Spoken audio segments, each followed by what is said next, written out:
For today's video guys ay gagawa na tayo dito ng suspension ng ginagawa nating food cart. Ang gagamitin natin dito guys ay tubo lang at bearing.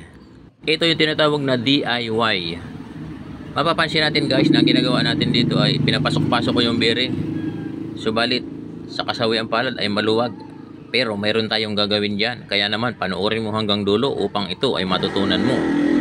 At kung sakali na may gagawin ka rin ganito ay alam mo na. O dito guys, yan, kakatingin natin yan dyan. Kailangan nating paliitin ang tubong ito guys. Sa pagkakating na ganito na nakaipit sa tubo guys ay lubhang napakadelikado. Kaya naman kailangan ay mayroon ka ditong umaatikabong diskarte. Huwag mong itutuloy yan dyan guys. Huwag mong tutuloy yan na katingin siya dyan. Ayan, nilagyan ko lang yan ng pananda dyan. Tapos ito ang gagawin natin guys. Oops, yan, dito sa isa, yan. Yan natin iipitin para hindi iipitin yung tubo guys na magsisikip. O tapos ito na guys. Sinubukan kong muli. Maluwag pa rin talaga. Pero ang gagawin natin dito guys ay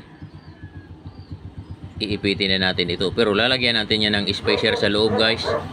Para yan ang pipigil ng dalawang bearing na ito guys. Ito nga pala guys na DIY na ito ay ito yung ating pagkakabitan ng swing arm.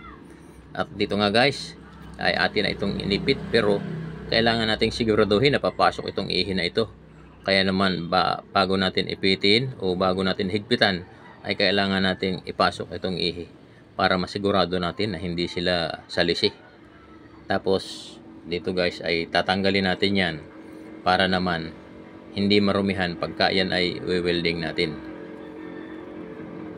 Ito guys, ang gagawin natin dito ay ipo-full weld na natin ito. Kumbaga, dire-diretso na.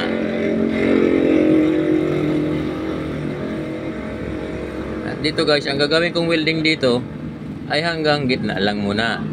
Tapos magtitira ako ng hindi ko weldingin dyan sa gitna. Mamaya ay papaliwanag ko sa inyo kung bakit ako ay nagtira dyan. At hindi ko itinuloy-tuloy ang pag-welding na ito. Ito yung mga diskarte talaga na pang veterano. Kahit hindi tayo nag-aral ay natutunan natin ito.